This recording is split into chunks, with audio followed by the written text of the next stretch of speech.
Bueno, ahora sí, les quiero dar la bienvenida a esta instancia virtual en la cual vamos a hablar del enfoque práctico del manejo de la trombopenia inmune. Quería inicialmente agradecer al laboratorio por organizar esta instancia, bueno, a ustedes por conectarse, por supuesto, y quería darle la bienvenida formal a nuestro speaker internacional, el doctor Jeremy Reyes. Él es hematólogo, es médico internista. Actualmente trabaja en la clínica Los Cobos y Los Nogales de Bogotá. Vamos a empezar con una presentación de él vinculado a este tema. Pueden hacer las preguntas que quieran por chat durante la presentación y bueno, y luego pueden levantar la mano para también hacer alguna pregunta que quieran hacer directamente. Luego vamos a compartir dos casos clínicos que tuvimos en el hospital, en la cátedra de hematología, con algunas preguntas también dirigidas al doctor y por supuesto al que quiera opinar. Y luego vamos a finalizar la instancia con la presentación cortita, breve, del protocolo de manejo de trombopenia inmune generado por la cátedra de hematología el año pasado y que presentaremos este año. Así que le doy la palabra al doctor Reyes. Muy buenas noches a todos, un gusto saludarlos. Aquí desde Colombia, en Colombia son las 5 de la tarde, entonces estuve a punto de confundirme, casi les digo buenas tardes. Muchas gracias a la invitación de la doctora María Noel Spangenberg y de la Cátedra de Hematología del Hospital Clínicas, así como del Laboratorio Ciencia. Lo que yo les quiero comentar, pues, de entrada, es un enfoque muy práctico, muy basado en el real world, de qué es lo que hacemos nosotros en un país hermano como el de ustedes, que es Colombia. Conmigo, como pues que con algunos nos conocemos de los asistentes, mi perfil del tipo de conferencia, una conferencia muy tranquila, pueden preguntar absolutamente, si me quieren interrumpir no hay problema, pero ya la doctora María Noel pues, nos dirá así cómo manejamos el tema de pregunta. Entonces, por favor, sentirse con toda la confianza del mundo. Si me quieren corregir, no hay problema, yo no tengo lío. Vamos a mirar, por favor, me indican si ven mi presentación, ¿ya? ¿Sí? Sí, Perfecto. sí, sí. Gracias. Permítame un segundo. Y retiro esto. Bueno.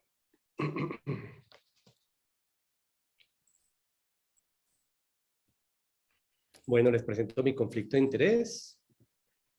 Como les comento, es más que una conferencia, me gusta que sea una charla participativa, ¿sí? En lo posible.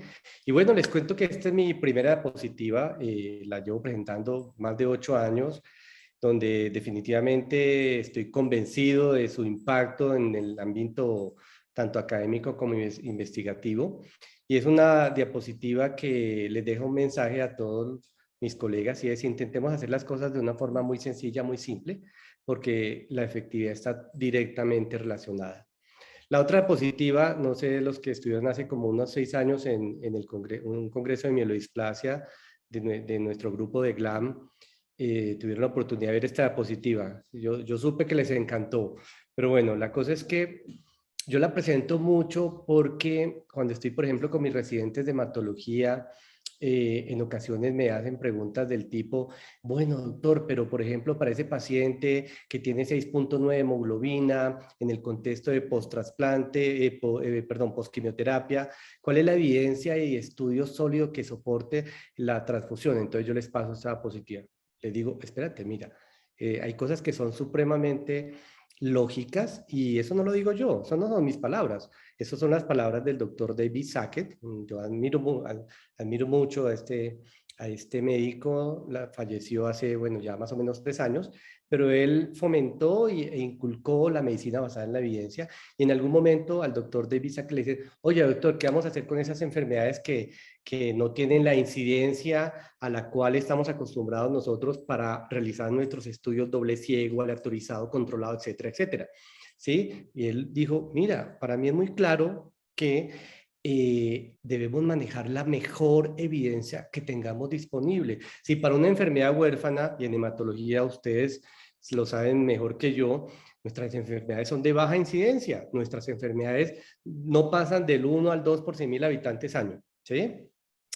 Y él dijo: mira, maneja las recomendaciones, manejen la mejor evidencia disponible. Si tienen casos sin controles, oye, esa es la mejor evidencia. No es que no tengamos, es la mejor evidencia disponible al momento. Si en un momento llegamos a tener, no sé, en enfermedad de Gaucher, estudios doble ciego, aleatorizados, controlados, maravilloso. Pero si no los tenemos, hay que manejar la mejor evidencia disponible. Es la recomendación. Me encanta empezar con esos dos mensajes en todas mis reuniones y las comparto con ustedes. Inicio con un caso clínico. Miren, este caso clínico fue un caso de nosotros, que fue un caso que definitivamente nos impactó y lo trato de compartir cuando hablo de trombocitopenia inmune. Es una paciente de aquí de Bogotá, ella vive con el esposo, educación básica, primaria, una calidad de la información muy regular en el momento de la valoración, de 22 años, y la habían remitido porque de otro hospital relativamente cercano, porque había presentado petequias, ¿sí? La valora medicina interna, le inicia muy juiciosamente todos los estudios de causas secundarias en el hospital de remisión, la remiten con los estudios de causa secundaria y mire lo que pasó. Perdió todos los reportes, no había reportes, o sea, nos quedamos nulos, empezar otra vez de cero. Esto es un tema administrativo, pero es un tema que impacta absolutamente la calidad de la atención en cualquier tipo de país, y yo creo, no conozco completamente el contexto de ustedes, pero en el contexto nuestro no estamos totalmente en reto a las instituciones, entonces dependemos que el paciente traiga, por ejemplo, el resumen de la historia clínica, los documentos. Pues la paciente pierde los reportes, perdimos 20 días no, estoy exagerando, 10 días de hospitalización con todos los estudios. ¿Qué tocó? Bueno, vamos a hacer una historia clínica, venga, revisamos, la paciente, antecedentes realmente ninguno llamativo, pues sí era una paciente que era hija única y además el padre y la madre fallecen en un accidente de tránsito hacía como unos 5 años, entonces todavía tenía el impacto de ese contexto tan dramático. A la revisión por sistemas no habían sangrados previos, lo único, cuando uno ya exploraba un poquito más allá, ella sí decía, oye, no, mira que cada vez que yo me bañaba los dientes, y sí tenía algo de sangrado, pero era muy esporádico, yo pensé que eso era como normal porque eso me pasa como frecuentemente. El examen físico, nada llamativo, ¿sí? Nada chica de baja estatura, no hay esplenomegalia, nada raro, pero sí tenía múltiples equimosis y petequias. Le tomamos un hemograma y en el hemograma pues reportan glaucopenia, ¿sí? Pues algo, su hemoglobina completamente normal, pero claramente una trombocitopenia, que yo me doy cuenta que ustedes manejan más el término de plaquetopenia, me encanta. Entonces, una plaquetopenia supremamente baja, 3000 con manifestación de sangrado, pues claramente una urgencia para todos nosotros, ¿no? Y es ahí donde uno dice, bueno, ¿qué hacer en ese tipo de contextos? ¿Qué nos dicen las guías? ¿Cuál es el sentido común? ¿Qué hacen nuestros colegas internistas? ¿Qué hace el cuidado primario? Porque hay que tener presente que en muchos de estos contextos el paciente no llega al hematólogo de entrada, llega a nuestros colegas internistas, sí, especialmente, o a nuestros colegas médicos familiares, y es por eso que es tan importante como una labor social que en muchos de estos contextos nosotros lideremos los procesos de educación y las redes de conocimiento para que, por ejemplo, pues no se pueda tener una atención, digamos, óptima en este grupo de pacientes. ¿Qué se hizo? Muy juiciosamente le piden todos los estudios, pues este manejo inicialmente lo hizo nuestros colegas internistas, la paciente llega primero por medicina interna y definitivamente todo le sale muy bien, realmente no había nada llamativo, ¿sí? Y en ese momento la pregunta de ellos era, bueno, estamos ante una trombocitopenia agresiva, ¿qué vamos a hacer? Venga, vamos a colocarle esteroides, o será que la transfundimos, pero resulta que no alcanzaron a pensarlo y pasa esto, ¿sí?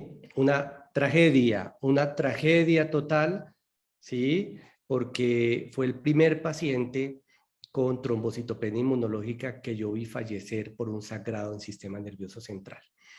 Y esa es una pregunta que yo a veces, pues cuando estoy en mis conferencias presenciales con ustedes, colegas, compartiendo, yo siempre les hago la pregunta, le digo, oye, ¿quién de ustedes ha tenido un paciente donde tenga un sangrado de este tipo o un sangrado digestivo y se les muera? Eso de entrada es terrible, porque no estamos acostumbrados a ver que el paciente de PTI fallezca, ¿sí? Y espero que nunca nos acostumbremos.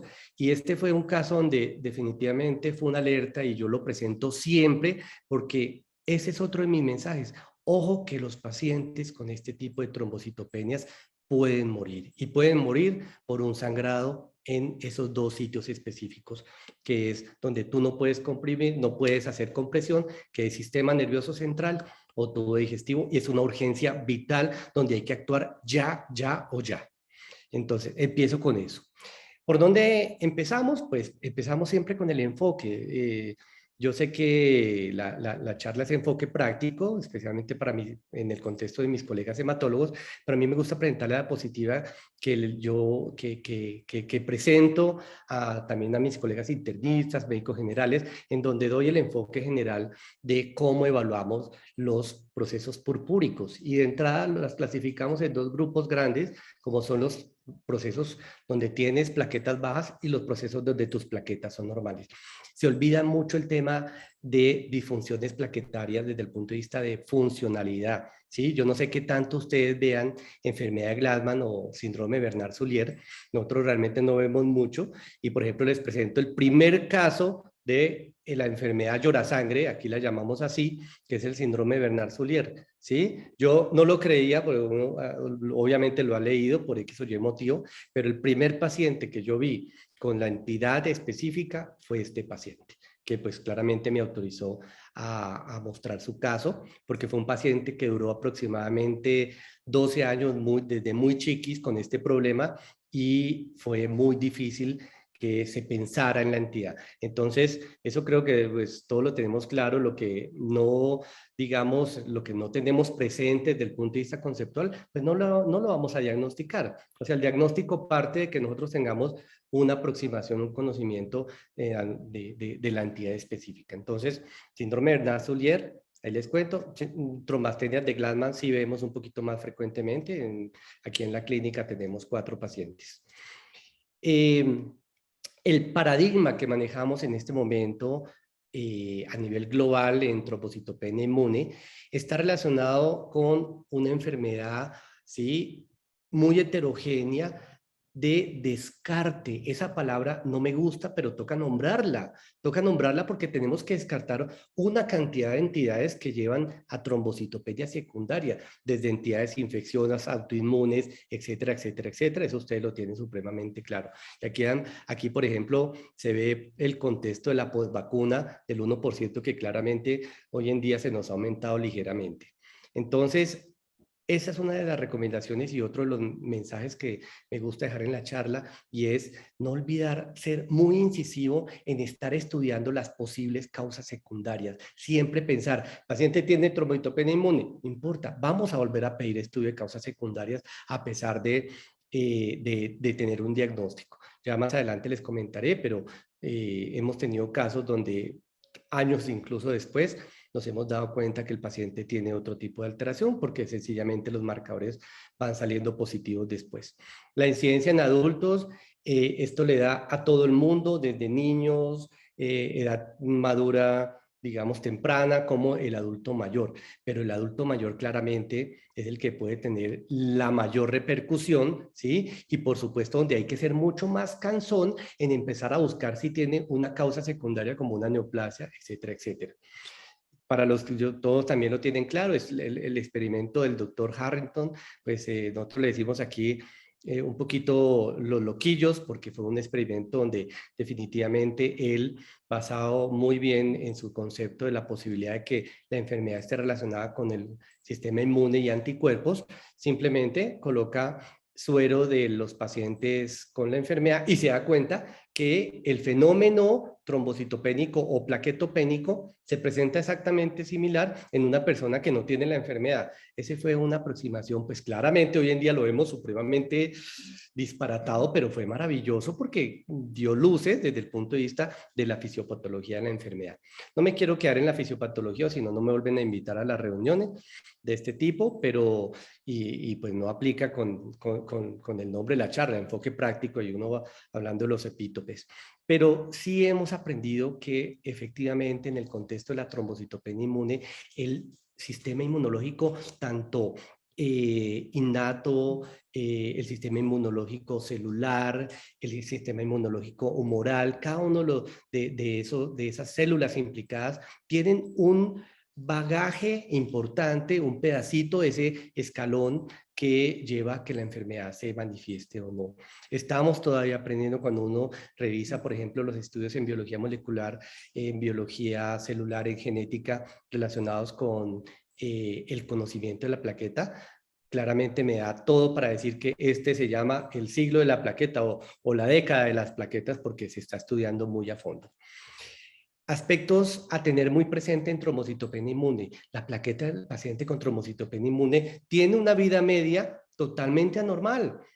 Eso está demostrado. Si ustedes han visto mis diapositivas, a mí me encantan las diapositivas que tengo, porque miren, si ustedes se dan cuenta, ¿desde hace cuánto tiempo sabemos eso? Hace muchos años. Hace muchos años sabemos que la vida media de la plaqueta no es esos 10 a 14 días en nuestra plaqueta normal y que estamos acostumbrados a manejar, sino un paciente con trombocitopenia inmune puede tener una vida media plaquetaria menor a un día. O sea que de entrada eso hay que tenerlo presente en el contexto de que los pacientes, pues primero, no van a recuperar tan rápidamente el recuento celular y se puede, digamos, puede que no se mantenga a través del tiempo ese recuento. Entonces, ¿y por qué? Porque la vida media de la plaqueta es diferente. El mimetismo molecular, eso es algo supremamente interesante, se ha estudiado bastante en el contexto, por ejemplo, de la hepatitis C, pero se ha visto que hay mimetismo molecular, hay unos epítopos plaquetarios, disculpen, que efectivamente tienen analogía con múltiples, no solo microorganismos, sino también, por supuesto, relacionado con temas más desde el punto de vista de la biología molecular del propio organismo como tal. Entonces, ¿qué se ha encontrado? Que efectivamente el paciente con hepatitis C hace unos fenómenos trombocitopénicos porque definitivamente el sistema inmune tiene una desorganización del reconocimiento y piensa que es el mismo microorganismo, en este caso el virus, lo empieza a atacar y pues produce un fenómeno plaquetopénico como tal. La exploración física, recomendación, se pasa mucho en ocasiones, por ejemplo, con mis estudiantes cuando pasamos revista, se pasa mucho revisar las mucosas y ustedes tienen presente que lo que llamamos la púrpura húmeda tiene un impacto en la posibilidad de un sangrado importante a nivel del sistema nervioso central, ¿no? Entonces hay que revisar la mucosa, hay que revisar las mucosas de los pacientes y preguntarles, por supuesto, de sangrado a este tipo de niveles. Entonces el examen físico y la historia clínica como internista lo voy a promover toda la vida, sí, tenemos que no perder la calidad en nuestro abordaje desde el punto de vista médico básico inicial. Aspectos también relevantes y es, bueno, ¿qué tan frecuente es que los pacientes hagan púrpura? Y ustedes saben que ese es uno de los aspectos del por qué el nombre de PTI como que de púrpura trombocitopénica empezó a cambiar. Es porque no muchos pacientes hacen fenómenos purpúricos, ¿sí? Tienen que tener unos recuentos plaquetarios como los pueden ver aquí supremamente bajos, menos de 10.000 plaquetas para que realmente se vea el fenómeno clínico. La gran mayoría no lo hacen, sencillamente hacen sus petequias escasas, algunos con equimosis, pero pare de contar generalmente cuando tienen menos de 30.000 plaquetas, que incluso eso viene cambiando un poco desde el punto de vista del corte. Aspectos también importantes que no se pueden olvidar. ¿Quiénes son los pacientes que fallecen y mueren por un contexto como trombocitopenia inmunológica? Los pacientes mayores. Un paciente mayor con trombocitopenia inmunológica tiene un potencial de fallecimiento por sangrado que viene siendo más de 15 veces mayor a una persona de 40 años. ¿Sí? Estaba hablando de los pacientes de 65 años. Entonces, claramente son esos pacientes que uno tiene que estar supremamente alerta, ¿sí? Ante la posibilidad de un sangrado, porque estos pacientes, miren, las estadísticas nos dicen que fallecen relativamente fácil.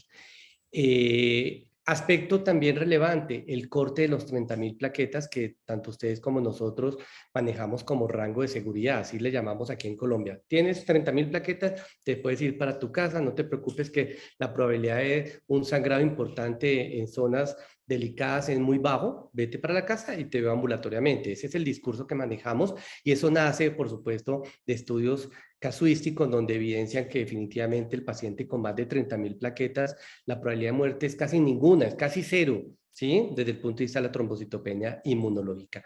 Por ejemplo, des en cuenta este histograma que incluso va cambiando, o sea, realmente los pacientes, por ejemplo, para hablar de un sangrado, de una trombocitopenia muy severa. Hoy en día incluso está el corte de 10.000. Algunos decían que de 20.000 uno ya debería pensar en esa posibilidad de trombocitopenia severa, pero seguimos manejando ese mismo corte.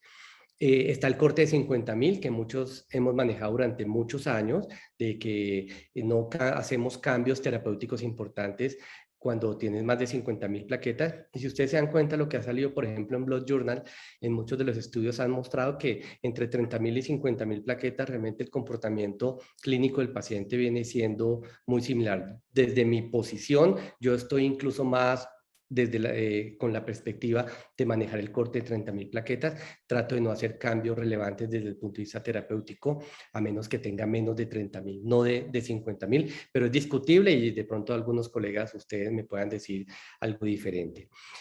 Trombocitopenia de embarazo, pues todos sabemos que existe el fenómeno de disparo de anticuerpos en el contexto del embarazo y eso puede llevar tanto a que muchas enfermedades autoinmunes las podemos ver dramáticamente en este momento de la vida de la mujer, asimismo como que se nos disparen fenómenos autoinmunes como la trombocitopenia inmune primaria. Entonces, tener muy pendiente ese contexto. Esta diapositiva me encanta, la presento también siempre y ustedes se dan cuenta que es una diapositiva de casi 20 años, ¿sí? En donde a mí me encanta, ¿por qué? Porque resulta que es la diapositiva más práctica, ya que me soluciona y le soluciona a mis colegas esa preocupación, ¿sí? Que genera el tener un paciente con una trombocitopenia que, por ejemplo, van a llevar a una cirugía, que van a realizar una extracción dentaria. A todos mis colegas de la clínica, en el chat que tenemos en conjunto, ¿sí? Yo les coloco esta diapositiva porque les digo, mira, guíate con estos cortes que tienen una evidencia de mucho tiempo atrás, ¿sí? Y no me genere la interconsulta un viernes a las 5 de la tarde que estoy que me voy. Entonces, les cuento, es una estrategia maravillosa para evitar tanta interconsulta. Listo. Desde el punto de vista del tratamiento, ¿cómo tratamos al paciente? Ustedes lo tienen muy claro, que efectivamente los esteroides siguen siendo la primera línea de tratamiento.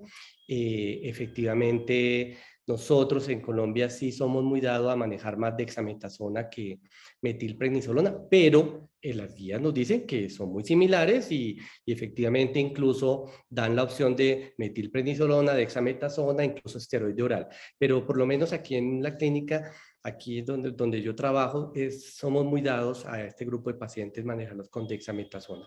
Tenemos la opción de usar dexametasona oral. Nosotros la dexametasona oral la venimos manejando desde hace muy poco tiempo, 2, 3 años no más.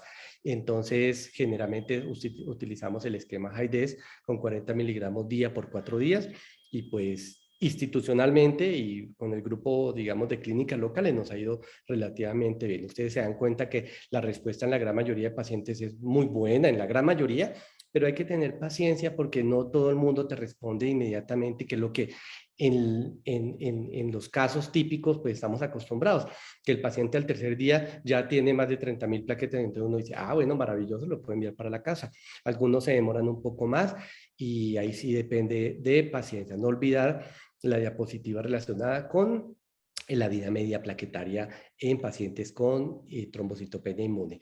Cuando comparan la dexametasona, esas dosis altas que manejamos de 40 miligramos día por 4 días, que a propósito ustedes también tienen claro que se ha promovido el uso de la aplicación de ciclos, incluso cada 15 días, por 3 o 4 ciclos, ¿sí? Nosotros no siempre podemos hacer ese manejo porque hospitalizar el paciente pues no es tan fácil en mi institución, ya que tenemos gran cantidad de pacientes, por ejemplo, en quimioterapia. Entonces, una de esas camitas puede ser para pacientes que tienen una neoplasia hematológica. Entonces, En la mayoría los manejamos de forma ambulatoria y pues obviamente hacemos un seguimiento en lo posible lo más estricto. Pero cuando comparan, por ejemplo, los esteroides orales versus los endovenosos, pues ha demostrado que son muy similares. Sí, entonces ahí ya sí aplica mucho el tema de tener una curva de experiencia, una curva de conocimiento y aprendizaje en cada uno de los contextos e institucional. Pero las guías realmente dicen exactamente lo mismo, o sea, cuando uno mira los consensos que han salido en blog, las nuevas revisiones, pues no hay diferencias grandes en los protocolos y como les digo, pues vienen apareciendo, no hay una última palabra, pero vienen apareciendo más recomendaciones cada día, afortunadamente, en esta enfermedad. Algo sí que, por ejemplo, las guías ASH nos han recomendado es que de entrada, pues no está muy de acuerdo en el uso de esteroides y un anticedente tipo rituximab, entonces ellos sí prefieren el manejo de primera línea con esteroides solo, exclusivos. Para segunda línea, ¿qué hacemos? Aquí ya empezamos a ver las cosas un poquito diferentes porque nos damos cuenta que esta enfermedad tan heterogénea tiene como unos subgrupos. El grupo de primera línea es completamente diferente al grupo que tiene que pasar a una segunda línea, porque si uno revisa la casuística y el porcentaje de respuestas, son porcentajes de respuestas completamente diferentes. Entonces, ya aquí ya empieza uno a tener un pequeño problema y hay que tener presente que ya no estamos ante, o sea, estamos ante un grupo de pacientes ligeramente diferentes y eso es bueno tenerlo presente. Mucho más si pasa a tercera línea, que ya pues sabemos que son enfermedades mucho más refractarias que pueden llevar a complicaciones severas de los pacientes. Entonces, tenemos pues los anti-CD20. Nosotros en Colombia no tenemos rituximab para PTI, o sea, no tenemos la autorización de nuestro regulador que se llama el INVIMA. El INVIMA nos dice, no, nosotros no estamos de acuerdo con la evidencia y sencillamente en Colombia esa aplicación, esa posibilidad, ese potencial de anti-CD20 para trombocytopenia inmune no la autorizamos. Entonces, pues no les puedo contar mucho sobre esa experiencia porque no la tenemos. Pero claramente tenemos experiencia en el contexto de las demás líneas, de las demás posibilidades en segunda línea, como es la esplenectomía, que históricamente pues ha sido la segunda línea, pero que poco a poco ha venido en disminución. Realmente aquí en la institución y con el grupo de Bogotá, ya es muy poca la esplenectomía que se realiza. Por supuesto, yo me pongo en el contexto del paciente. Si a mí me dicen, oye, mira, tengo la posibilidad de darte un medicamento oral o subcutáneo y versus que te opere y te tengo que quitar el vaso, pues si yo no soy hematólogo, digo no, y bueno, y si soy hematólogo también, digo, el vaso, que me quiten el vaso, como que lo pienso. Y efectivamente, parte de lo que se está promoviendo, y eso aplica para todas las áreas de la medicina, es que el paciente sea un actor muy activo en el proceso de toma de decisión de este tipo de contextos. Entonces, ¿qué es lo que hemos buscado nosotros como colegas hematólogos en mi centro? Buscar hacer una muy buena asesoría al paciente y su familia, ¿sí? Mostrarles las posibilidades terapéuticas como segunda línea y que ellos también tomen la decisión en conjunto con nosotros. Y eso ha llevado a que la esplenectomía, estamos haciendo yo creo que una esplenectomía al año, hoy en día es muy, muy baja la posibilidad que tenemos para este procedimiento. Lo que sí hemos, pues en Colombia desde hace ya más de 5 años, no, lleva más tiempo, me estoy equivocando, espérate un momento, 2022, 2016, o sea, sí, lleva más de 6 años que llegaron los agentes trombopoyéticos como romiplastina, el trombopac. Entonces tenemos la fortuna de poder incluso ver cómo se han comportado estos dos agentes en el contexto de trombocitopenia inmune primaria segunda línea. Doctora Spangenberg, si yo me estoy demorando, me avisa porque yo me tomo la palabra y a veces No hay ningún problema. me paso, ¿sí? Entonces me entretengo mucho y aquí en Colombia decimos nos engomamos, o sea, como que nos pegamos a la palabra. Entonces, bueno, ya las terceras líneas es una tragedia porque ya pasar, por ejemplo, pacientes ya es empezar a darles quimioterapia tipo alcaloides de la vinca, micofenolato, pero ya la evidencia ahí es un poco menos sólida y claramente los pacientes que llegan a este punto, pues la posibilidad de refractariedad es muy, muy alta, ¿sí? Esplenectomía, sí, en algunos pacientes tiene una buena respuesta, no hay que negar eso, todavía sigue siendo la segunda línea en nuestro siglo, que pues, hemos intentado disminuir el potencial quirúrgico en muchas entidades, pero la esplenectomía sigue siendo una buena posibilidad en ese paciente que no tiene adherencia, en ese paciente que no responde a los agentes, o que el mismo paciente a veces dice, mira, ¿sabes qué? Yo quiero intentar la posibilidad quirúrgica para no estar tomando y estar pegado a un medicamento de aquí en adelante, ¿sí? Pero la esplenectomía, pues como cualquier procedimiento quirúrgico, tiene complicaciones y no hay que olvidar el potencial trombótico y el potencial infeccioso que pueden tener este grupo de pacientes. Así como hay pacientes que les va muy bien, hay otros pacientes que no les va bien y pues claramente es una tragedia tener unas complicaciones por gérmenes encapsulados en estos pacientes. Los análogos de trombopoyetina están en este momento en el pedestal de la trombocitopenia inmune porque claramente nos han cambiado el paradigma en el sentido de que la gran mayoría de pacientes de segunda línea vienen manejándose hoy en día con este tipo de estrategias terapéuticas. Ustedes conocen bien que tenemos las dos opciones del trombopac romiplostim, ya vienen claramente otras posibilidades, pero bueno, les cuento más haciendo como un resumen del real world aquí en Colombia, ¿sí? De cómo nos ha ido con estas dos moléculas y puedo decir lo que nos ha ido es pues muy bien, tanto con la una como con la otra. O sea, tenemos esas dos posibilidades. Cuando ya el paciente me dice, oye, ¿yo qué hago? Mira, no me quiero operar, pero bueno, ¿qué me recomiendas entre una y la otra? Yo le digo, mira, son dos opciones. Una definitivamente de parenteral, la otra es oral. Tú también, qué tan juicioso eres, si te las vas a tomar, hay que tomarlo lejos de algunos alimentos que tengan calcio, lejos con estómago vacío, si lo vas a hacer o no. Cuando uno tiene un acercamiento al paciente y tiene, digamos, la confianza de poder tomar una decisión con él, va a mejorar un poco el tema de adherencia. Entonces, tenemos esas dos opciones, estimulan el receptor de la trombopoyetina y pues claramente estimula todas las vías de proliferación en este contexto. Romiplostim, pues tiene pues, su evidencia, se encuentra este estudio ya de Lancet del 2008, donde efectivamente pues incluso hacen el tamizaje, perdóname, la categorización de pacientes que son esplenectomizados versus no esplenectomizados y en ambos contextos igual tiene respuesta. Claramente en el paciente que es esplenectomizado tiene una respuesta menor porque es que estamos hablando de un paciente con una refractariedad a la enfermedad completamente diferente a ese paciente que todavía tiene el vaso y que está en segunda línea. O sea, estamos hablando de dos contextos diferentes, pero pues igual tiene respuesta. ¿Sí? El estudio aquí de British Journal, eso del Dr. Cutter en 2013, pues lo que mostró es que efectivamente la media de la dosis de romiplostim desde el punto de vista de eficacia sí tiende a ser muy cercana a 4. Nosotros en Colombia y por temas de costos, generalmente empezamos con dosis muy bajitas de 1 miligramo, ¿sí? Y vamos aumentando y vamos aumentando. Pues claramente intentamos no solo, obviamente, por supuesto, buscarle ayudar al paciente en el contexto de darle una medicación que sea eficaz, ¿sí? Sino, pues, son medicamentos supremamente costosos que también nos toca optimizar. O sea, a veces empezar con dosis muy altas, pues, hace que los costos se nos aumenten de forma dramática. Entonces, la estrategia que hemos manejado de iniciar con dosis bajas e ir aumentando ha sido tan eficaz y tiene toda la evidencia sólida a nivel de la literatura médica como la de iniciar con dosis de 4 y ahí ver si hay que bajar o hay que subirle la dosis. ¿Sí? Las respuestas se mantienen y la gran mayoría de pacientes tienen un rango mayor a 50.000, que en ese momento era como el rango de corte, ¿sí?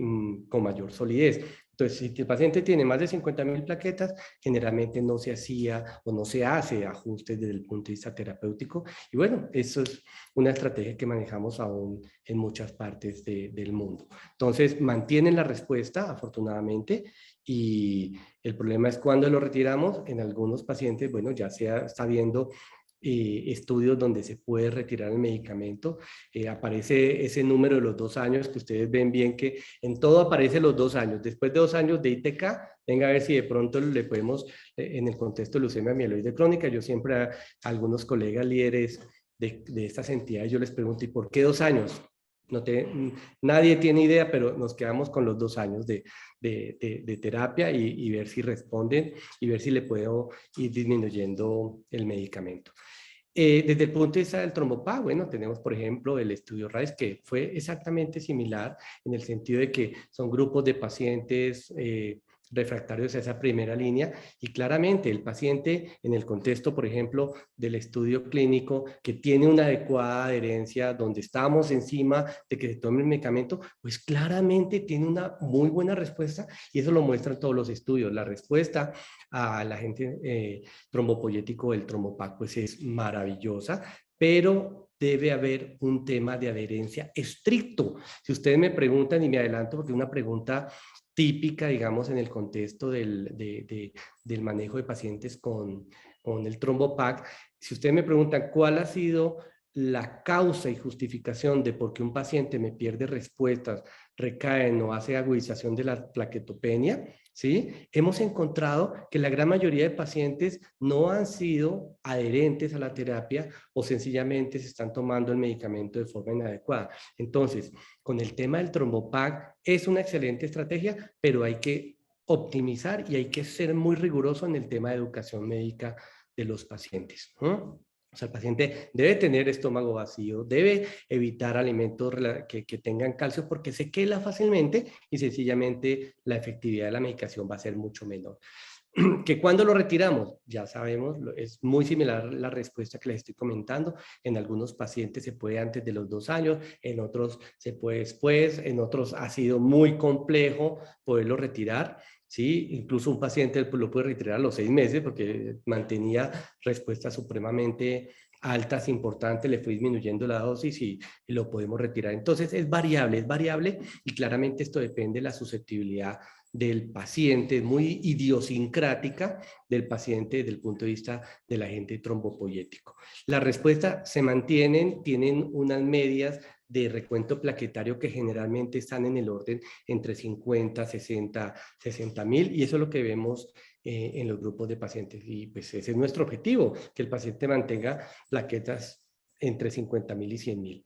Incluso, como les conté inicialmente al inicio de la reunión, yo estoy más en el contexto de mantenerlos entre 30.000 y 100.000. O sea, esa es para una meta que yo he ido bajando con la evidencia médica que ha venido saliendo en este contexto. Entonces está, por ejemplo, el estudio STEM, también demostró efectivamente cómo se mantienen las respuestas a través del tiempo con una adecuada adherencia. La palabra con el trombopag, a mí me encanta decirlo, debe tener una señal que diga adherencia. O sea, si el paciente no va a ser riguroso con la toma del medicamento, pues no vamos a tener respuesta. Entonces, una recomendación para los colegas que inician, por ejemplo, el tratamiento con este grupo de medicamentos, es estar muy encima de cómo el paciente está tomando la medicación, ¿sí? Bueno, perdóneme. Este es una diapositiva donde mostramos, digamos, un comparativo del comportamiento desde el punto de vista plaquetario. Ustedes se dan cuenta que es un comportamiento muy similar en cohortes, digamos, de pacientes con trombocitopenia inmune, refractarios a terapia con esteroides, ¿sí? Segunda línea, realmente si ustedes revisan, mire, traje por ejemplo la del 2012 solo, eso sí es muy adrede para que ustedes se den cuenta que no ha cambiado mayor cosa, realmente viene siendo muy similar. Y cuando uno mira, por ejemplo, los algoritmos de ASH, ¿sí? De la Sociedad Americana, realmente plantean las mismas posibilidades que hemos tenido en este tiempo, pero claramente se ha visto una mayor uso de los análogos de trombopoyetina. Incluso ya vienen otros medicamentos, en muchos países se están usando otros medicamentos como el avatrombopag y pues lo que muestran los estudios y los reportes incluso de real world es que pues sus respuestas vienen siendo muy similares a los análogos de trombopoyetina previos. Este es un estudio, digamos, bueno, más que estudio, es una tabla comparativa entre esplenectomía, análogo de trombopoyetina y rituximab, y ustedes se dan cuenta que la respuesta sostenida, que es lo que buscamos, efectivamente hay un pequeño diferencial, o sea, los análogos de trombopoyetina ya están ganándole la carrera en esa segunda línea a muchos otros medicamentos, o en este caso, a estrategias como la esplenectomía. Entonces, pues creo que estamos en el momento de aprendizaje y hacer nuestro propio real world en cada país de cómo nos va con los análogos de trombopoietina. Investigación en el área de PTI, de trombocitopenia, yo les contaba, yo les decía el siglo de la plaqueta, pero sí, soy un poquito exagerado, vamos a llamarle la década de la plaqueta. Ustedes ven cómo en muchos contextos el estudio de la plaqueta se ha aumentado, cada vez se ha involucrado más a la plaqueta en la fisiopatología, incluso en temas de pronóstico. Solo por darles un ejemplo, des en cuenta el contexto de mielodisplasia, cómo el recuento plaquetario se volvió incluso un punto negativo en el pronóstico de los pacientes con esta enfermedad. Entonces, investigación hay muchísima, vamos a ver qué va saliendo en el camino, pero este panorama, digamos, que les he mostrado hasta el momento, es un panorama muy aterrizado a nuestros países latinoamericanos, y pues claramente debo mostrarles la experiencia pues nuestra aquí en Colombia, ¿sí? Esta diapositiva me encanta mostrarles para mis estudiantes, ¿sí? Porque yo les digo, mira, lo que uno realmente, como el síndrome de Bernard-Soulier, porque créanme que yo inicialmente también estaba perdido, yo, enfermedad llora sangre, sí, Bernard-Soulier, pero venga, vamos a hacerle el estudio, pero eso no fue tan sencillo. Lo que definitivamente nosotros no tengamos presente desde el punto de vista conceptual, se nos va a pasar, se nos va a pasar. Entonces, esta es una diapositiva más para los estudiantes. Y la otra diapositiva que me encanta, otro mensaje maravilloso, es hacer algo que yo llamo reingeniería del diagnóstico. ¿Y qué es eso de reingeniería del diagnóstico? Eso suena todo play, como decimos aquí en Colombia. Reingeniería del diagnóstico es repensar el paciente. Y aquí yo les quiero contar un caso que me pasó y que también me cambió un poco el contexto de cómo yo veo la PTI. Y es que yo tengo un paciente, este hombre, paciente de 34 años, lo vengo viendo durante los últimos 5 años, pero después del tercer año, el paciente, después de ser diagnosticado con PTI, manejado PTI, darle esteroides, o sea, PT, trombocitopenia inmune, todo el tiempo, ¿sí? Haciéndole estudios de causas secundarias, riguroso, y de un momento a otro le pido todo lo de antifosfolipio y todo le sale positivo. Y lo que tenía el paciente era un síndrome antifosfolípido con un fenómeno de plaquetopenia secundaria, ¿sí? Que realmente no se había evidenciado en los estudios previos porque todo le salía negativo. O sea, definitivamente el sistema inmune nos puede jugar ese tipo de pasadas, ¿sí? Hay que aprender mucho del sistema inmune. Bueno, ese es hasta el momento lo que yo les puedo aportar. Les agradezco muchísimo y bueno, si podemos conversar y podemos aprender todos aquí en esta reunión, quedo muy atento a sus preguntas. Gracias. Bueno, muchísimas gracias, doctor Reyes. Excelente la presentación, sin dudas. Tenemos algunas preguntitas en el chat que las vemos capaz que después de los casos clínicos. Ah, Y ahora bueno, queríamos listo. compartir contigo 2 casos clínicos para también llenarte a preguntas respecto a esos casos justamente, y después de repente dar una instancia para que, bueno, el que quiera hacer preguntas, por supuesto, pueda hacerlas y contestar las preguntas del chat. Para Listo, eso, doctor. Gracias.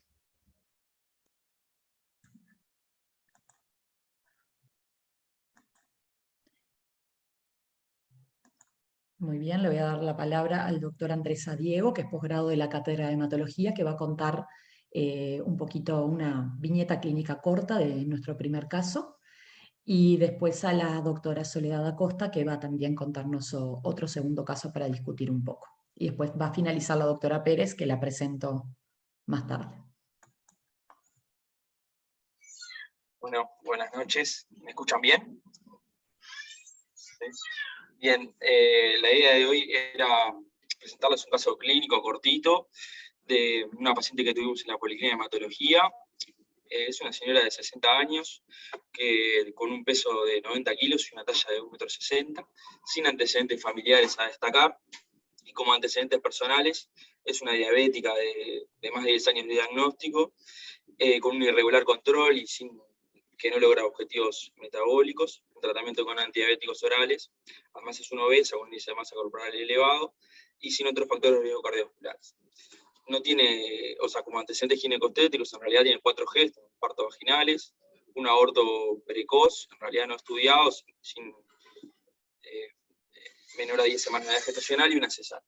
En realidad, debutó en mayo de 2020 en otra institución, pero debutó con un síndrome hemorragíparo, sobre todo equimótico petequial, debutó con equimosis, epístasis y gingivorragias. En el hemograma tiene una plaquetopenia de 1000. Esto en apirexia, sin elementos de actividad infecciosa y sin compromiso de tracelias.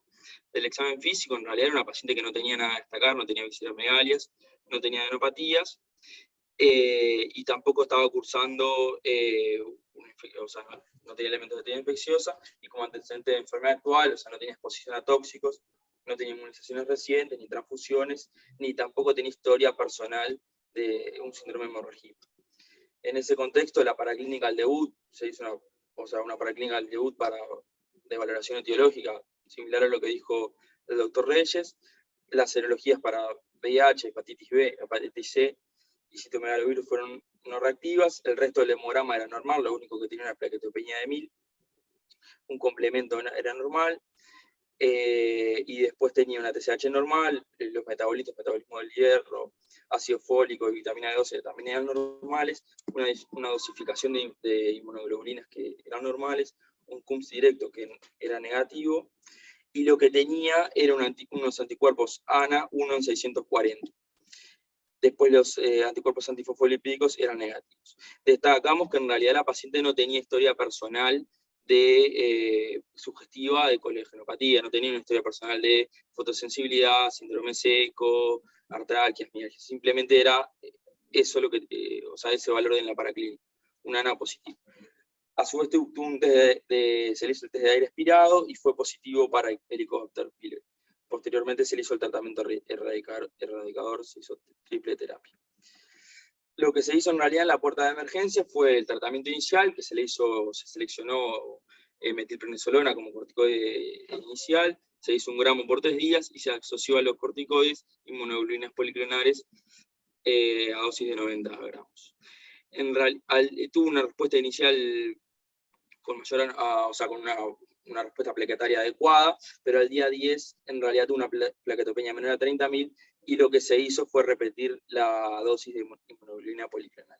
Destacamos que después de que terminó con la prednisona a los 3 días, después que terminó con la metilprednisolona al 3er día, continuó con prednisona 80 miligramos día, que fue topeado en 80 miligramos día, a pesar de que la señora pesaba 90 kilogramos. Bueno, los planteos en realidad que se hicieron los médicos tratantes y los que traemos acá a consideración, bueno, esto es una TI primaria, dado que es una TI primaria o es una TI secundaria. Es una TI secundaria a una colegenopatía que todavía no tenemos diagnóstico, dado que tiene esos anticuerpos ANA positivos en un título alto, porque eran 1 en 640, aunque la paciente no tenga otro cortejo de clínica compatible con una colegenopatía, y teniendo en cuenta que muchos, o por lo menos en algunas series hasta 10% de las pacientes asocian anticuerpos ANA positivos, o esto es una TI secundaria a la infección por Helicobacter pylori que demostramos en el test de aire expirado. Esos fueron los planteos iniciales, y las preguntas que traemos para conversar con el doctor Reyes es en realidad la indicación de tratamiento. En realidad tenía indicación de tratamiento por una plaquetopenia severa y además con síndrome hemorrágico. ¿Qué tratamiento inicial usted propondría? O sea, corticoides, pero ¿cuáles? Un poco ya hablaste en tu disertación, si metilprednisolona, si dexametasona, teniendo en cuenta ese inicio más precoz de la respuesta plaquetaria, si prednisona, si asociar a los corticoides inmunoglobulinas policlonales o otra terapia. El rol, teniendo en cuenta que tenía 1000 plaquetas, aunque no tenía, puse lo positivo de la historia, pero no tenía obviamente clínica irritativa o deficitaria neurológica, ni nada que nos hiciera sospechar, otro sangrado visceral, ni por supuesto intracraniano, pero el rol de la transfusión plaquetaria en este contexto, y también el uso de otras opciones en primera línea por fuera de los corticoides, o asociar otras terapias no mencionadas, que algo ya comentaste en tu charla, pero por ejemplo rituximab, etc. Creo que me hice bastantes preguntas. Muchas preguntas juntas. No, un poquito para discutir eso, que planteábamos un poco de esos ANA que vinieron, que en realidad después se repiten y tenía a títulos francamente inferiores, nunca agregó clínica sugestiva de ninguna colagenopatía, ver un poco, bueno, el rol del Helicobacter pylori, que eso ya está más que establecido. Y bueno, sí, un poco también muchas cosas que ya discutiste en tu charla, como qué corticoide se prefiere usar o cuáles están más acostumbrados a utilizar en primera línea en su centro. ¿Puedo responder o Sí, vemos el claro. segundo? ¿Sí? Ah, ok, perfecto. Pues mire, varios aspectos. En ese tipo de contextos, incluso todas las guías te recomiendan y son muy incisivas, ¿sí? Cuando se ve la casuística de pacientes con sospecha de causas secundarias, hay que darle prioridad a reforzar los estudios de causas secundarias. Esta señora tiene muchas probabilidades, entre ellas el Helicobacter pylori, como vimos en la charla, tiene un potencial de mimetismo molecular, ¿sí? Ante la producción de anticuerpos antiplaqueta importantísimo. O sea, a esta paciente, como primera opción, ¿sí? Erradicar el Helicobacter pylori, ¿sí? Como segunda potencial de enfermedad secundaria, ¿sí? Como secundarismo, le decimos aquí en Colombia, la enfermedad autoinmune. Y ahí, digamos, yo intentaría evaluar algunos otros aspectos desde el punto de vista de la inmunidad. No me quedaría solo con los anticuerpos antinucleares. Anticuerpos antinucleares, 1 en 640, pues bueno, sí, de entrada son elevados. Hay que evaluar cuál es el patrón, qué patrón tenía. ¿Era homogéneo o no? Eso nosotros ya vimos a la paciente cuando ya había tenido más de 3 meses de corticoterapia con varias recaídas que lo voy a plantear después, y en realidad el laboratorio del Hospital de Clínicas no fue el laboratorio que tuvo ese resultado, nosotros lo repetimos y de hecho después nunca lo obtuvimos negativo, y en realidad no sabemos el patrón, no sabemos qué patrón tenía, tampoco nunca lo pudimos reproducir ese resultado, porque después fueron siempre persistentemente negativos, y tampoco tuvo otros anticuerpos, o sea, tampoco tuvo obviamente que ni ENA ni otros anticuerpos antinucleares Sí, positivos. yo estaría de acuerdo, digamos, en vigilar esa posibilidad con el contexto que nos comenta el doctor, ¿sí? Como los anticuerpos extractables, evaluar cómo se está comportando el complemento, evaluar el anti-DNA, porque igual tiene, a pesar de que no tenga una clínica florida, les conté un caso, y bueno, ese es uno mío, pero claramente esto se ha presentado en otros contextos, donde los pacientes pueden tener colagenopatías, digamos, muy oligosintomáticos, ¿sí? Son colagenopatías que no muestran un patrón de expresión tanto clínico como de laboratorio importante, y eso puede llevar a que, por supuesto, duren en subdiagnóstico durante muchos años. Entonces, esa sería la segunda opción. Pero me encanta este caso porque hay un tema que viene tomando mucha fuerza en muchas áreas de la medicina, en muchas, ni siquiera solo en el área hematológica, y es el contexto del sobrepeso y la obesidad como enfermedad inflamatoria. Ustedes vieran la cantidad de marcadores que se han encontrado en solo relacionados con tejido adiposo, sobrepeso, síndrome metabólico, relacionados con no solo con enfermedad cardiovascular, sino con enfermedad neoplásica, con enfermedad inflamatoria, con temas de mielodisplasia. O sea, hay unos aspectos interesantes de conocimiento muy a la vanguardia de la enfermedad, en este caso metabólica, ¿sí? Con trastornos inflamatorios. Entonces, tener presente otro aspecto, enfermedad inflamatoria, de entrada como tal, dispara muchos marcadores, ¿sí? Citoquinas, interleuquinas, que pueden llevar a que algunos fenómenos, incluso autoinmune, tanto se puedan falsamente modular o se puedan hiperexpresar. Entonces, tener presente esta paciente efectivamente tiene muchos aspectos a estudiar. Y cuando ya la pregunta me dice, bueno, ¿y qué usamos desde el punto de vista de tratamiento? ¿Cuál es la recomendación, digamos, de las guías del consenso? ¿Sí? La recomendación es, si el paciente tiene una trombocitopenia severa, menor a 10.000 plaquetas y está sangrando, es el único contexto en donde recomienda, y con por supuesto, un grado de evidencia muy bajo, porque es una recomendación de expertos, el uso de plaquetas, de transfusión de plaquetas. Cada vez que tú transfundes plaquetas, le estás diciendo al sistema inmune, produce más anticuerpos, ¿sí? Entonces puedes generar que incluso el problema se pueda perpetuar. Entonces, sí, evitamos la transfusión de plaquetas en lo posible, a menos que tenga menos de 10.000 plaquetas y un fenómeno evidente o una sospecha de sangrado, ¿sí? Las inmunoglobulinas también tienen su contexto, incluso en ese mismo contexto o en el contexto de trombocitopenia severa, sin un sangrado severo, o sea, en este caso, sin una manifestación de sangrado, ¿sí? Porque sabemos que el potencial también es importante desde el punto de vista de sangrado espontáneo, o sea, tú no ves la trombocitopenia, ¿sí? Perdóname, tú no ves la manifestación en piel, por ejemplo, que tenga petequias, etcétera, pero el paciente con menos de 10.000 plaquetas te puede sangrar de forma espontánea, y mira lo que pasó en el caso que les comenté inicialmente aquí en mi institución. O sea, ese caso, créanme que fue tan dramático y tan doloroso, ¿sí? Para todos nosotros, que nos cambió el chip. Dije, no, espérate, ya el paciente con trombocitopenia inmune no me puede llegar y simplemente tomarle estudios y todos esperando a que tenga plaquetas, a que aumenten plaquetas de la nada. No, hay que actuar rápidamente.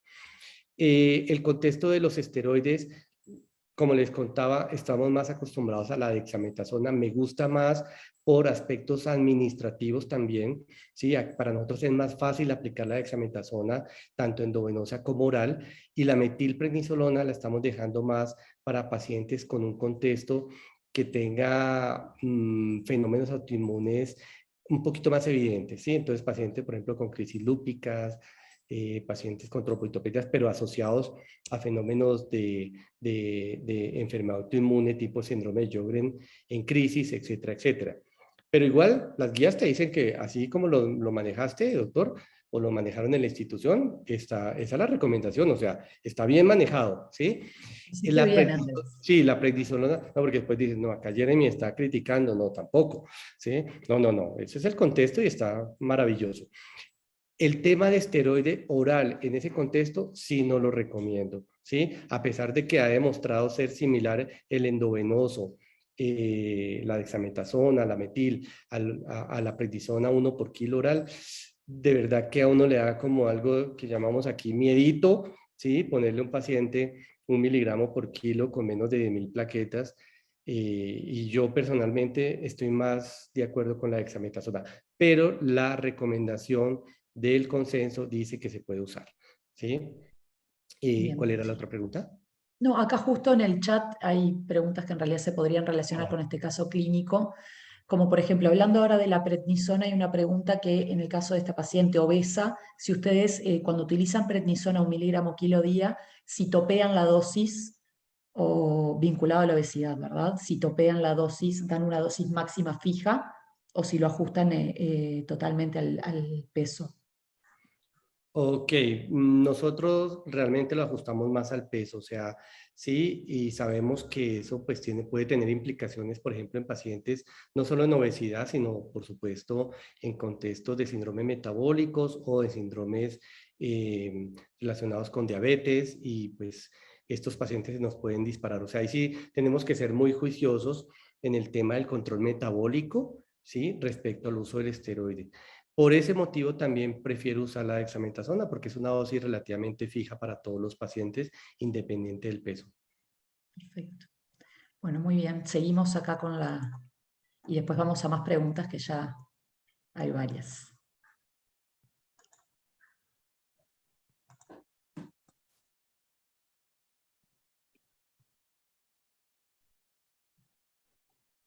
Está No te silenciado, escuchamos, Andrés. Doc. Sí. Perdón. Al debut, como dijimos, se hizo metilprednisolona 1 gramo por 3 días, también se hizo inmunoglobulinas policlonales. O sea, después del tercer día, ahí fue que en realidad se hizo prednisona como para mantenerlo por 21 días.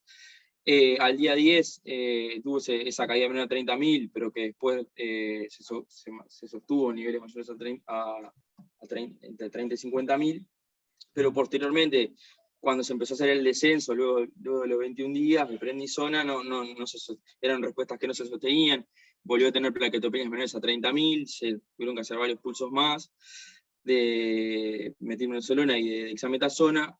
Como había esa noción de TI secundaria se inició hidroxicloroquina a 200 miligramos cada 12 horas, que esto en realidad hubo un cambio de equipo, pero esto luego cuando no se pudo reproducir esos anticuerpos positivos, se planteó como más alejado el diagnóstico de secundario en la colegenopatía y se suspendió.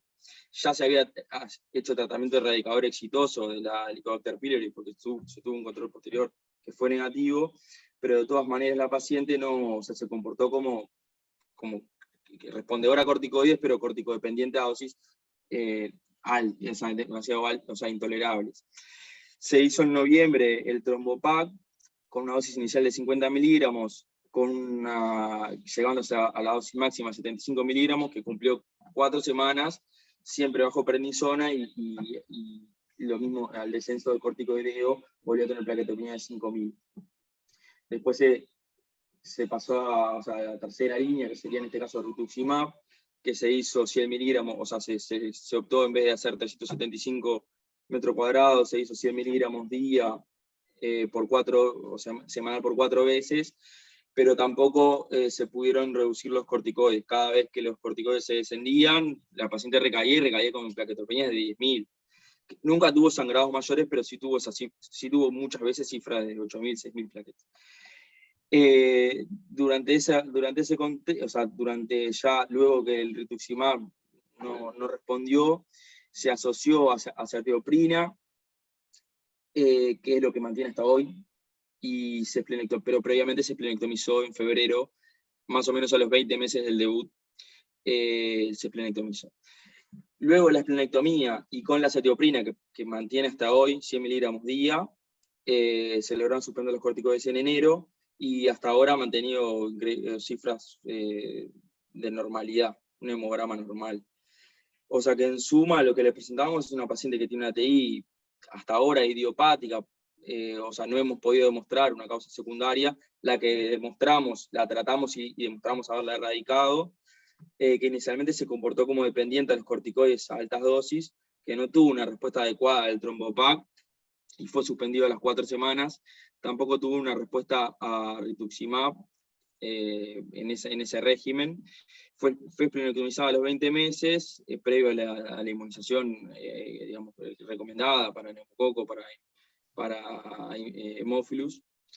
Y bueno, actualmente en realidad, bajo acetioprina, que hace como 8 meses que está, se ha logrado un hemograma normal.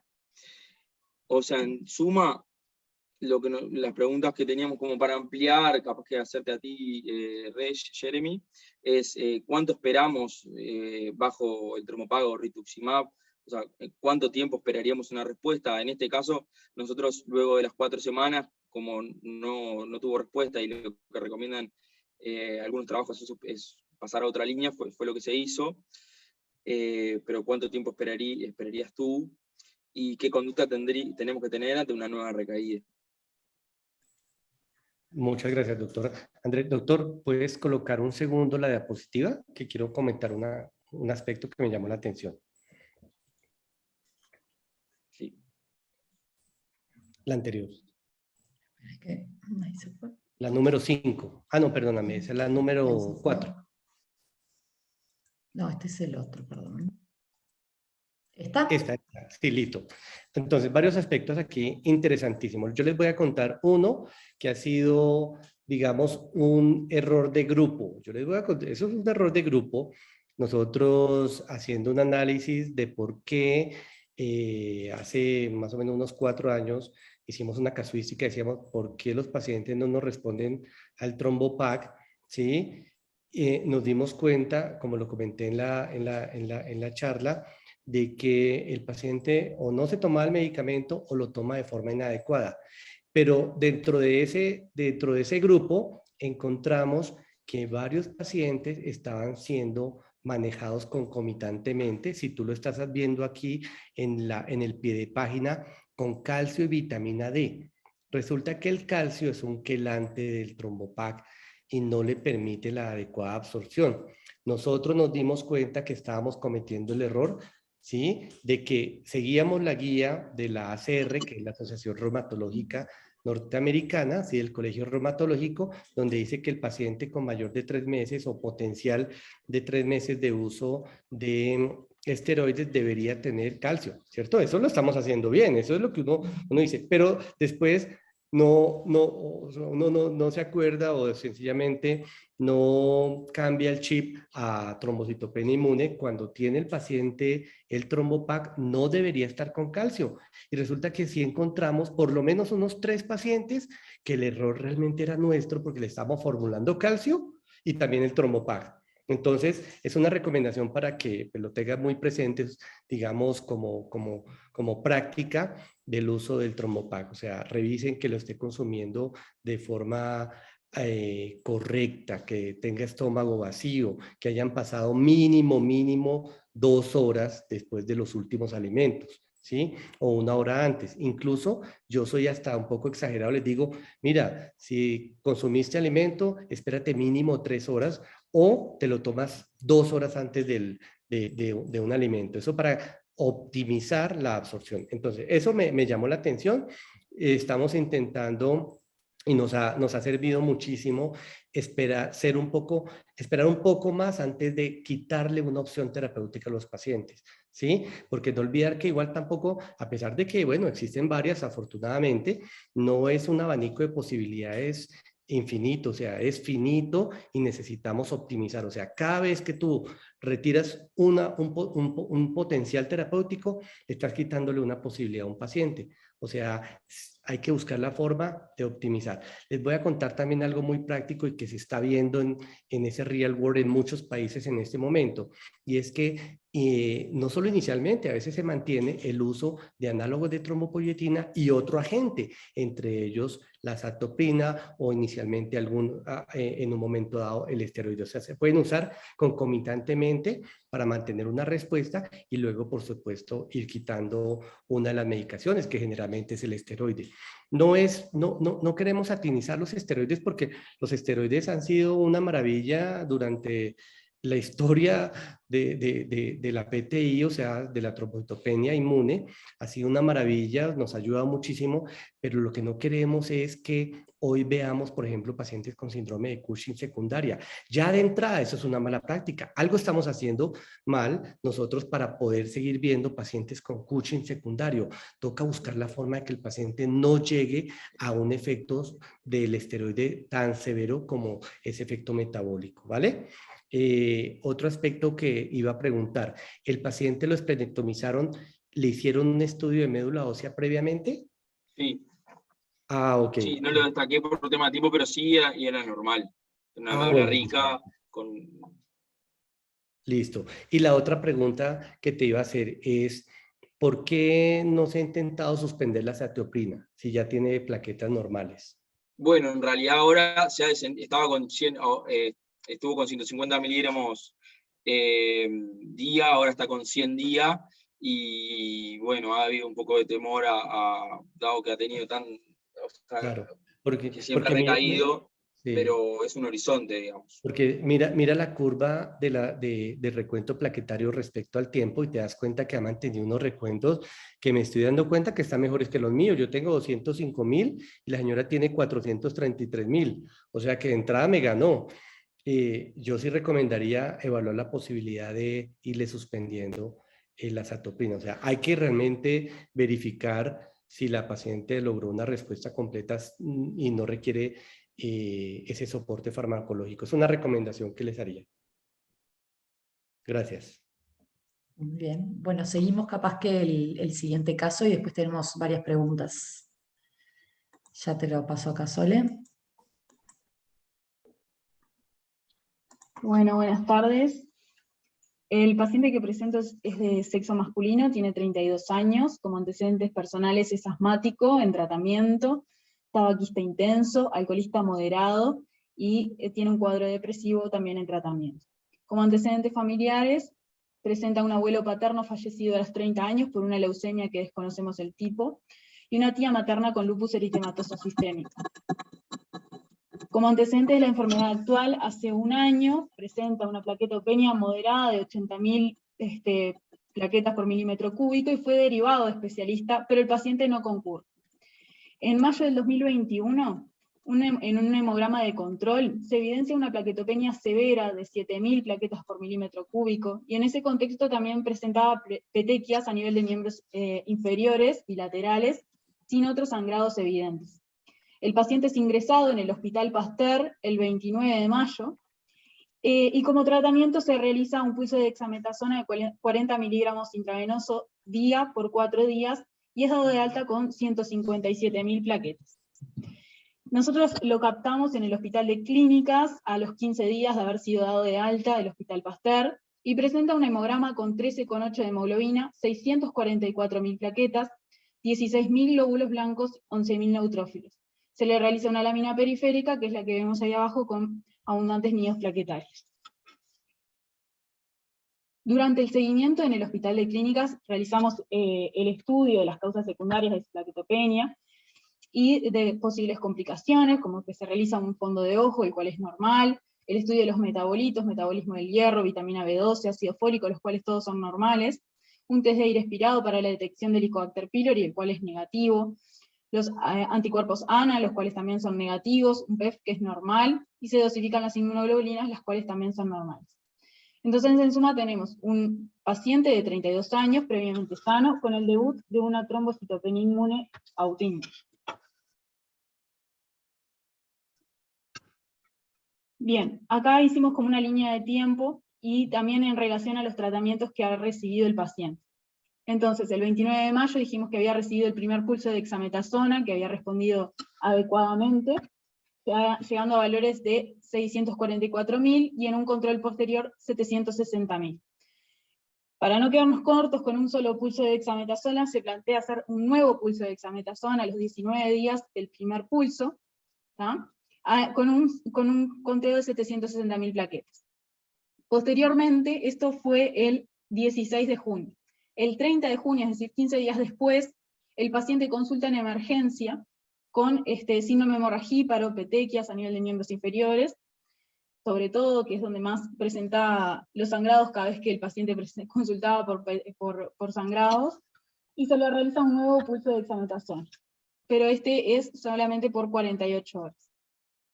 Se mantiene plaquetopénico, el paciente ingresa al hospital, se mantiene con plaquetas, con recuento de plaquetas bajos, se le hace un pulso de metilprednisolona por 3 días, el 2 de julio, las plaquetas siguen bajas. En ese contexto también el 5 de julio, donde vemos ahí que recibe 80 miligramos día de prednisona, ahí es donde se empieza la prednisona.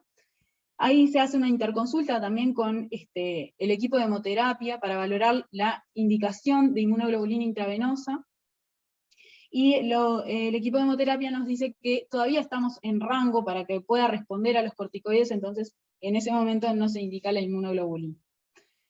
Continúan los controles, el 9 de julio, entonces empieza a tener una respuesta a estos corticoides con 48.000 plaquetas, y se comienza un descenso de la prednisona a 60 miligramos día. El 11 de julio es dado de alta con un recuento de 180.000 plaquetas, y en ese momento se desciende un poco más la dosis a 40 miligramos día de prednisona. Posteriormente, el 8 de agosto, como vemos ahí, vuelve a consultar en emergencia otra vez por petequias. Esta vez eran un poco más distribuidas a nivel de torso, espalda y también de miembros inferiores, y tenía un recuento plaquetario de 19.000 plaquetas. Se le hace entonces nuevamente un pulso de metilprednisolona por 3 días. En ese momento se mantiene igual la prednisona, el paciente sigue requiriendo prednisona a altas dosis para poder alcanzar rangos de seguridad de plaquetas. Entonces el 22 de noviembre ya se plantea una segunda línea de tratamiento con este paciente córtico dependiente. El 22 de noviembre entonces se realiza, en vistas a la solicitud de un tratamiento de segunda línea, mielograma e inmunofenotipo.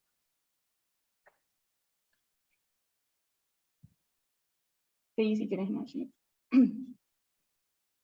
El mielograma de ese entonces lo que mostró era, en la serie eritroide, un 70% de la serie con puentes intercitoplasmáticos y citoplasma festoneado.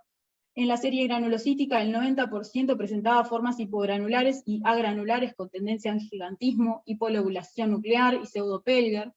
Y en la serie megacariocítica, observábamos megacariocitos con hipolobulación nuclear y micromegacariocitos en casi la totalidad de estos. Posteriormente, con esta nueva información, digamos, se le realiza un nuevo mielograma, ya esta vez en vistas a solicitud de algún otro estudio, como el inmunofenotipo, y con un nuevo planteo, porque la verdad es que tal vez no era lo que esperábamos encontrar tanta displasia en este paciente. Este segundo mielograma lo que ve es megacariocitos sin elementos displásicos esta vez. La serie eritroide en el 90% encontrábamos diseritropoyesis, con puentes intercitoplasmáticos, formas binucleadas, con citoplasma festoneado y vacuolas, y en la serie granulocítica un 50% de displasia, dado por formas hipogranulares y agranulares, tendencia al gigantismo, hipolobulación nuclear y pseudopelgar. 0% de blastos. También destacar que se realizó la tinción de PERS, donde no se observaron sideroblastos en anillos. El inmunofenotipo de esa médula, de esa segunda médula, observó 1.4% de progenitores mieloides, CD34 positivos, y le llamaba la atención un score de Ogata de 2, que apoyaba un poco más un planteo tal vez de un síndrome mielodisplasico. En consecuencia realizamos el estudio de la médula ósea tomando una biopsia de esta el 6 de octubre del año pasado, donde se observa una médula ósea con 5 espacios evaluables, hipercelular para la edad, con una celularidad de 4. En la serie eritroide se encuentra expandida, con nidos desorganizados con frecuente disposición paratrabecular, megacariocitos que más del 90% son pequeños, de núcleos hipolobulados e hipercromáticos, en su mayoría centrales. Se observa un aumento de los mastocitos, que representan aproximadamente un 2% de núcleos redondeados y citoplasmas con gránulos de metacromasia, conservados con la técnica de Giemsa. Se observa además un 1% de elementos mieloides inmaduros, es decir, blastos, de disposición paratrabecular. Y se observa un leve aumento de los depósitos férricos con una trama de reticulina conservada. A raíz de esto, de observar aumento de los mastocitos, también se realizó la tinción con azul de toluidina y no se observan los mastocitos que destacaba la biopsia. También decir que en cuanto a los resultados del estudio genético, el citogenético no cultivó y el FISH fue negativo, y también se realizó el panel NGS para valorar otro tipo de alteraciones características del síndrome mielodisplasico u otros, y no se observaron alteraciones, fue normal. Entonces hasta el momento tenemos un paciente de sexo masculino, esta vez de 33 años, con trombocitopenia inmune idiopática, córtico-dependiente, bajo prednisona y las profilaxis correspondientes. Entonces, ¿qué consideraciones diagnósticas en la espera de los estudios citogenéticos y moleculares? Es decir, en este contexto donde tenemos un paciente con una trombocitopenia y todos estos datos de displasia en las líneas que habíamos observado, frente a que estamos parados, frente a una trombocitopenia inmune, frente a una conjunción entre una trombocitopenia inmune con un síndrome mielodisplásico, que hay una bibliografía que también lo refiere, o frente a un síndrome mielodisplásico, propiamente dicho, con una presentación también tal vez trombocitopénica, y con este nuevo planteo, ¿qué tratamientos sugeriría usted como segunda línea? Muchas gracias. Doctora Soledad, qué caso tan interesante. ¿Sí? Acá queríamos en realidad un poco, lo que tuvimos con este paciente fue dudas diagnósticas en su momento, sobre todo en la espera de los estudios citogenéticos y moleculares, ¿no? En principio ese mielograma no lo esperábamos, esa BMO no lo esperábamos, es verdad que era un paciente que estaba ya recibiendo muchísimo corticoterapia, que eso podía de repente, ¿no? Colaborar en esa displasia, si se quiere, pero en su momento nos complicó un poco, nos hizo pensar de repente o plantearnos otros diagnósticos. Siempre planteando que algo inmune, por supuesto, estaba en la vuelta, tenía una respuesta corticoidea que era muy buena, de hecho, pero sí tuvimos nos generó muchas dudas diagnósticas en su momento y queríamos ver, a ver qué le parecía. Bueno, pero aquí veo en el grupo, nosotros le llamamos en el GLAM, el Grupo Latinoamericano. A las expertas. Ayer les llamamos las superpoderosas de la mielodisplasia, que es Sofía Grillé y Matilde Bobada, ¿no? Tenemos Entonces, a las dos expertas acá. tienes al top one de las expertas de Latinoamérica No en sé si... mielodistasia. Pero entonces hay varios aspectos, miren, desde mi humilde concepto, tenemos muchos puntos negativos ante la posibilidad de un síndrome o algún síndrome mielodisplásico. ¿Por qué? Bueno, a pesar de que a los 33 años podemos encontrar, desde niños podemos encontrar pacientes con síndrome mielodisplásicos, es algo supremamente raro. O sea, ustedes lo conocen bien, la curva de síndrome mielodisplásico es la misma curva de incidencia de la leucemia mieloide aguda, donde la incidencia se va aumentando a través de los años y ese pico se dispara efectivamente después de los 65, 70 años como mediana. Entonces, bueno, primero la edad no cuadra, pero bueno, sí puede pasar. Segundo, no es usual, pero también puede pasar que un paciente con un síndrome mielodisplásico tenga un compromiso tan severo solo de las plaquetas y las demás no tenga, digamos, una afectación tan importante. Eso no es lo convencional. Claramente puede pasar, pero no es lo convencional. Entonces tenemos dos factores que no cuadran. Hay que tener presente, los síndromes mielodisplásicos desde 1972, según la Organización Mundial de la Salud, se consideran enfermedades neoplásicas. O sea, hay clonalidad. Y si hay clonalidad, pues de entrada es un fenómeno que tiene todo el potencial de empeorar.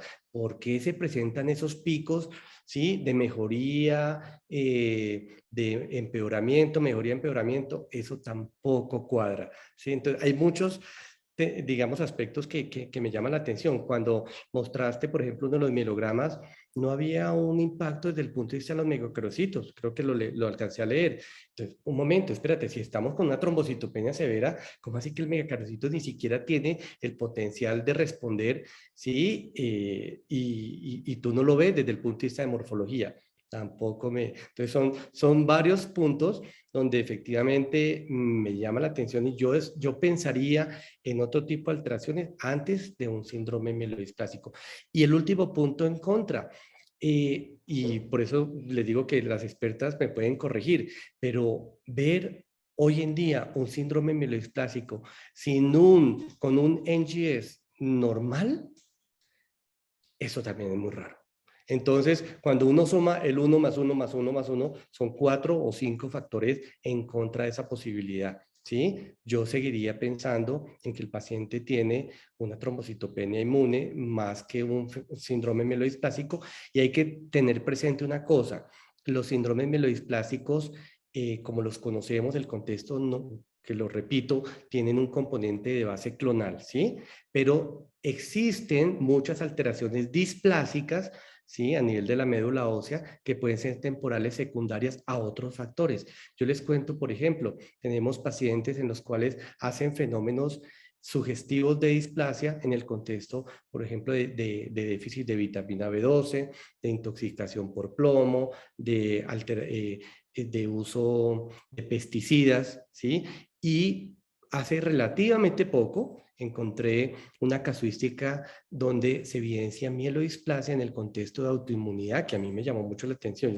Yo por ahí lo presenté en una conferencia porque claramente estamos conociendo más de los fenómenos displásicos de la médula ósea, que no son lo que llamamos hoy en día síndromes mielodisplásicos, ¿sí? Sí, obviamente nos quedamos con el nombre de mielodisplasia, pero este problema y este grupo de problemas, ya saben que igual la OMS va a sacar el nuevo libro y probablemente va a haber algunos cambios, pero este grupo de problemas se ha vuelto cada vez más heterogéneo. Ustedes se dan cuenta, en 1972 había una clasificación así de chiquis, muy pequeña, y hoy en día los síndromes mielodisplásicos son una cosa terriblemente llamativa desde el punto de vista de posibilidades, ¿sí? Entonces, cuando me preguntas, ¿yo qué haría con este paciente para una segunda línea? Yo le plantearía la posibilidad de un análogo de trombopoyetina sin temor, ¿sí? Porque alguien me puede decir, oye, pero por ejemplo, ¿qué pasó con los estudios de síndrome mielodisplásico y el trombopac? Hace 6 años yo presenté la casuística en Perú, en el grupo, en el Congreso Latinoamericano de Síndrome Mielodisplásico, ¿sí? Que además eso nos tomamos todo el pisco sour del Perú en una noche, Pero la cosa es que, no, eso fue hermoso, eso salieron grupos de investigación, todos amigos, yo estaba en 3, después me di cuenta que estaba en 3 grupos de WhatsApp, yo no sé en qué momento me ingresaron a 3, eso fue una maravilla, pero resulta que en esa experiencia que tuvimos del Grupo Latinoamericano de Mielodisplasia, yo les mostraba la evidencia y la evidencia era que en mielodisplasia y el trombopag, que es el estudio, digamos, en ese momento pivotal, pues no había sido muy bueno, no les había ido muy bien y lo tuvieron que suspender. Cada vez hay un poquito más de evidencia de los análogos de trombopoyetina en estos contextos. Entonces, el temor de que, oye, ¿será que de pronto yo le voy a generar un fenómeno neoplásico al paciente por usar el trombopag en este contexto? No, yo no tendría tanto temor, yo usaría el trombopag. O también romiplostin, disculpen, o sea, a cualquiera de los dos análogos de trombopoyetina me sentaría con el paciente. Muy bien, bueno, tengo algunas preguntitas para hacerte también acá del chat. Acá es una que dicen, buenas tardes, muy buena presentación. ¿Qué tratamiento realizaría en una paciente de 23 años con diagnóstico de trombopenia inmune desde la infancia refractaria a corticoides, esplenectomía, rituximab, el trombopag, azatioprina? El Uy, trombopag le recibió esta dosis de 75 miligramos día. ok, Así hay la que primera partir pregunta. de algo. Esta paciente, o sea, si tiene 23 años, ¿hace cuánto le empezó? ¿Desde la infancia? Esto si quieren comentar, que lo escribieron desde el chat, doctora Sí. Bravica. Dice que desde la infancia. Ojo, De la porque infancia. resulta que se pasa muchísimo los síndromes de disfunción plaquetaria funcionales. Esos pacientes que inician con una trombocitopenia en la infancia probablemente tengan un contexto más congénito, ¿sí? Está la aplasia amegacariocítica, las disfunciones plaquetarias tipo síndromes de plaqueta gris, los síndromes de Bernard-Soulier. Hay una cantidad de pacientes que en ocasiones no estudiamos porque, por ejemplo, aquí en Colombia no es fácil hacer la biología molecular de la plaqueta. No sé con ustedes, pues, cómo lo están manejando, pero por ejemplo, diagnosticar un síndrome de plaqueta sin gránulos es muy difícil, síndrome de plaqueta gris, los Bernard-Soulier, como les comento, no es sencillo.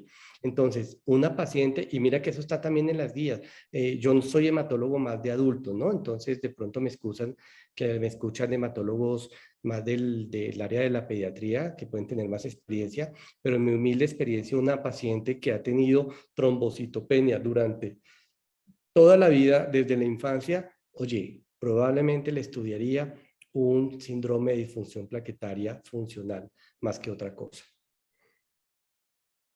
Perfecto. Ah, y el tratamiento, dificilísimo, porque mira que estás agotando todas las posibilidades y yo buscaría, digamos, más la causa en este contexto y El pues tratamiento. evaluaría una alternativa terapéutica asociada. Perfecto. Otra pregunta acá en el chat. ¿Qué estudios de causa secundaria realiza de forma mandatoria en el estudio de la trombopenia inmune? Ok, la recomendación incluso de todos los consensos es evaluar el componente autoinmune, ¿sí? Entre ellos anticuerpos antinucleares. Nosotros pedimos siempre anticuerpos extractables y aquí en la clínica somos exagerados, entonces pedimos anti-DNA de una vez. Ese sí no lo elimínenlo porque ese no tiene tanta evidencia.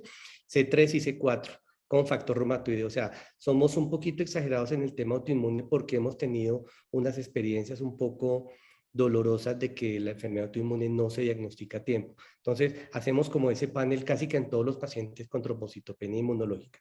Evaluamos el contexto infeccioso, por supuesto, las guías incluso te dicen, evalúale la posibilidad de hepatitis B, hepatitis C, VIH. Nosotros le pedimos el antígeno de superficie para hepatitis B, anticuerpos contra hepatitis C y pues serología para VIH. ¿Sí? Algunos colegas, incluso aquí en Colombia, son incisivos en estudiar serología para treponema, ¿sí? BDRL, y pues el por qué es porque algunas zonas de Colombia tienen incidencia importante todavía de sífilis, eso no se ha desaparecido, eso todavía está en nuestro medio, entonces pues, toman ese estudio. Evaluamos el Helicobacter pylori, o sea, ojo, y ese por ejemplo, el caso que nos comentó el doctor Andrés, espectacular porque nos hace un llamado de atención sobre el potencial que tiene la infección por Helicobacter pylori y los anticuerpos cruzados antiplaquetarios, o sea, también lo evaluamos. Le hacemos estudio de niveles de vitamina B12, ya no hacemos estudio de niveles de ácido fólico. ¿Por qué? Porque la gran mayoría de alimentos son fortificados con ácido fólico, ¿sí? Y nos gusta pedir un perfil metabólico básico, entre ellos específicamente tiroideo, porque claramente tiroides también tiene un impacto importante desde el punto de vista del arsenal metabólico del cuerpo. Digamos, ese sería general, ¿no? Obviamente, el hemograma, un frotis de sangre periférica. Y el frotis, mire que yo le doy más peso al frotis, incluso con los estudiantes yo les digo, no mires el hemograma, vamos a mirar el frotis, ¿sí? Porque creo que nos estamos sistematizando a tal punto que se nos olvida leer el frotis de sangre, y el frotis de sangre periférica tiene información invaluable. Entonces, le doy un peso gigante en esa evaluación al frotis de sangre periférica y me he encontrado con unas cosas muy llamativas, muy llamativas. Paciente con trombocitopenia inmune y no le han hecho el recuento manual de plaquetas y el paciente tiene una trombocitopenia facticia, ¿sí? Y cuando uno le ve el frotis, pues tiene plaquetas, es una pequeña hiperagregabilidad por el EDTA y ya, solo por darles un ejemplo, ¿sí?